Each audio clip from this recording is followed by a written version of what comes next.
Welcome, ladies and gentlemen, to my mini speech that I am giving about a certain day in history, my birthday, May the 13th, in the year 1846. Because on May the 13th, 1846, the U.S. declared war on Mexico, beginning what would be called the Mexican-American War, the war that would cause Mexico to lose, quote-unquote, in the words of the History Channel, half of its territory and cause the U.S. to become a superpower of the continent. Now, the Mexican-American War started because of this problem area here.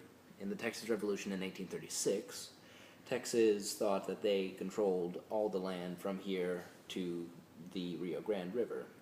They thought that was their area, but Mexico thought that their area was only to the Nueces River. So all this area here was in dispute. Just so you know, we are right here. So it's a big problem for us. So in the 1844 election, whether or not to annex Texas and possibly go to war with Mexico was a big platform. Henry Clay over there didn't want to annex Texas. He didn't want to go to war with Mexico. War is bad.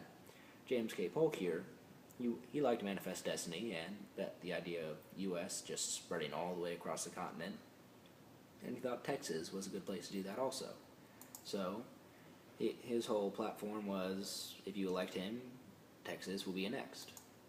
But Henry Clay just was like, well, how are you going to do that without starting a war? But Polk just sort of went around that question, because let's not talk about war, let's talk about policy. This is a presidential debate. Yeah. Polk won the election. Henry Clay never wins a presidential election.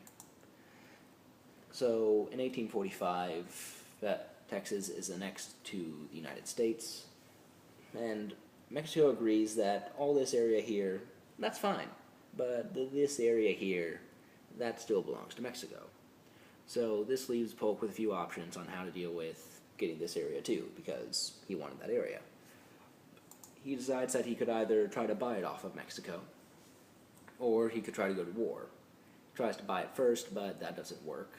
So what he ends up doing is he talks to this guy, Zachary Taylor, general, and he tells him to go into the problem area that is technically U.S. soil and just do stuff there, because being the American troops, eventually the Mexicans will notice him and something will happen. So what basically happens is you have Americans standing on one side of the line, Mexicans standing on the other side of the line. They're just staring at each other. That the Americans are basically asking for war. The Mexicans are asking them to leave. And eventually war does happen on April 25th. 16 Americans are killed. James K. Polk declares that the Mexicans have, quote-unquote, invaded our territory and American blood has been shed on American soil. Supposedly he said that. Like PBS said that, but so probably reliable.